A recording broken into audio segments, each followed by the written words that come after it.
Doit-on savoir s'aimer soi-même pour pouvoir aimer l'autre? Est-il possible d'aimer si on ne s'aime pas soi-même? Des grandes questions que je vais essayer de répondre par l'inspiration qui me vient sur le sujet. Je suis Rubina Kodadine, artiste guérisseuse et guide de l'âme. Bienvenue aux nouveaux abonnés et bienvenue aussi à vous si vous me regardez habituellement, et je vous remercie pour votre présence. Alors, l'amour de soi a été promu surtout dans les années après-guerre, les années 50, par rapport au fait qu'il y a eu beaucoup d'atrocités et la notion de prendre soin de soi est venue sur le tapis.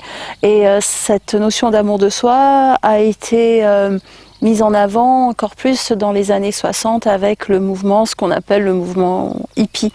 Donc, la vraie notion d'amour de soi et ce qu'on parle beaucoup maintenant, c'est quelque part assez récent dans l'histoire de l'humanité.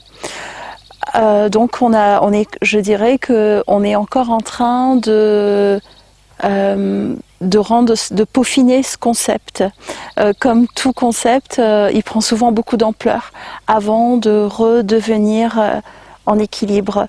Donc déjà, pour répondre à ces questions, il faudrait savoir c'est quoi l'amour. L'amour, c'est quoi? C'est un sentiment, bien sûr. On peut ressentir l'amour envers les autres, l'autre, la famille, etc. Donc l'amour, c'est un sentiment. Mais au-delà du sentiment, c'est aussi ce qu'on appelle des énergies, des vibrations, l'amour. Et l'amour, ça peut ressembler à quoi? Ça peut ressembler à de la douceur, ça peut ressembler à de la compassion, ça peut ressembler à la passion également. Tout ça font partie de ce que c'est l'amour. Donc forcément, on ne ressent pas le même amour pour quelqu'un qu'on aime ou qu'on a aimé que l'amour que éventuellement on peut ressentir envers soi-même. Enfin, j'espère. Si le désir envers soi-même est plus que le désir envers l'autre, c'est que peut-être qu'il y a un petit souci d'égoïsme ou d'égocentrisme qu'il faut remettre en place. Mais bon, tout ça pour dire que c'est pas la même chose, l'amour envers l'autre et l'amour envers soi. Donc, encore une fois, alors c'est quoi l'amour de soi? Alors, pour certaines personnes, c'est très simple. La question de l'amour de soi, c'est qu'est-ce que je veux pour moi, qu'est-ce qui est important pour moi, mon esprit, mon corps, etc. Pour certaines personnes, c'est un grand respect et un grand honorer énormément leurs idées, leurs concepts, leurs valeurs. Donc tout ça, ça fait un peu partie de l'amour de soi. L'amour de l'autre, ça peut être aussi honorer les valeurs de l'autre, mais globalement, parfois l'amour de l'autre vient plutôt consolider un peu l'amour de soi. Et pour certaines autres personnes, notamment les personnes qui proviennent parfois de traumatismes, que ce soit pendant l'enfance ou bien vraiment des relations humaines très difficiles dans le passé, la question de l'amour de soi peut même être totalement étrangère. Donc bien sûr que du coup, pour ces personnes, c'est quoi l'amour de soi? Ça peut même être difficile à décrire, à définir. Je le sais par expérience,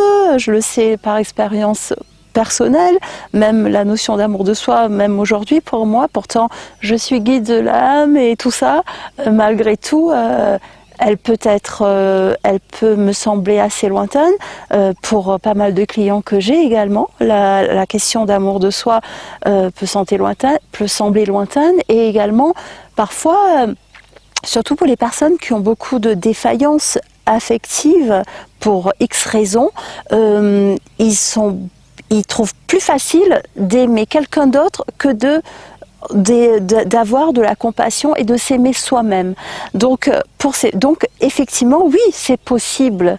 Pour répondre à la question qui était la base de cette vidéo, oui, bien sûr que c'est possible d'aimer et d'aimer l'autre sans s'aimer soi-même, sans même savoir ce que c'est s'aimer soi-même, sans même se poser ces questions. Donc oui, c'est tout à fait possible. Là où peut-être il est intéressant de faire la nuance, c'est que si aimer l'autre fait que on se perd totalement, parce qu'on l'entend souvent, je me perds dans les relations, ou quand une relation s'arrête, je suis complètement perdue. On l'entend encore et encore. Là, ça veut dire que la place que l'autre personne a eue, peut-être a été beaucoup trop grande. Ça ne veut pas dire que l'amour ne devait pas être là, mais simplement que dans la vie de tous les jours, en vivant cet amour, souvent c'est la relation amoureuse qui peut nous faire parfois ressentir comme ça, en vivant cette relation amoureuse, peut-être que on n'a pas réfléchi à la suite, si jamais cette personne n'est plus dans ma vie, peu importe, c'est pas juste qu'elle peut nous quitter ou qu'on peut la quitter, mais ce peut que cette personne meure aussi, ça peut arriver. Comment je fais?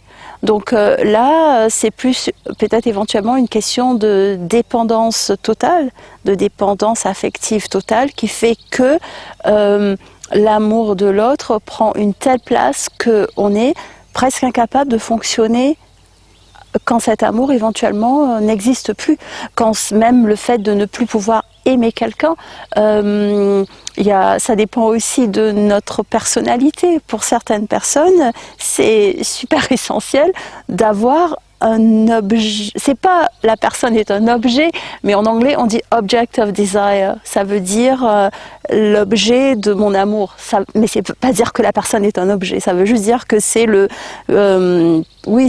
c'est là où je projette mon amour. On peut aussi le projeter, si vous êtes croyant, parfois ça peut arriver que on est obligé de le projeter vers Dieu, sinon on se sent démuni. Donc ça donne parfois une raison de vivre. Donc pour répondre à la question, est-ce que doit-on s'aimer soi-même pour pouvoir aimer l'autre? Non. Par contre, doit-on aspirer à peut-être un peu d'équilibre à l'intérieur de soi pour pouvoir aimer plus sainement? Certainement oui, comme beaucoup de choses dans la nature et dans l'univers, il y a une question d'équilibre qui se joue, et parfois ça peut mettre des années, une éternité pour arriver à cet équilibre, parce que en fonction de nos expériences, en fonction aussi des blessures qu'on a pu avoir, ce n'est pas évident de savoir trouver cet équilibre entre l'amour de soi et l'amour de l'autre, ou même pas ça, je dirais, entre le fait de savoir qu'est-ce qui est bon pour soi et en même temps arriver à aimer l'autre. Et c'est là où la notion d'empathie entre en jeu. Donc très certainement, c'est une histoire d'empathie et d'équilibre. Qu'est-ce que vous en pensez? Dites-le moi dans les commentaires.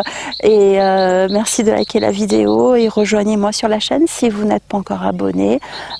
Et pour compléter cette vidéo, il y a celle qui va apparaître maintenant. Je vous remercie pour votre écoute.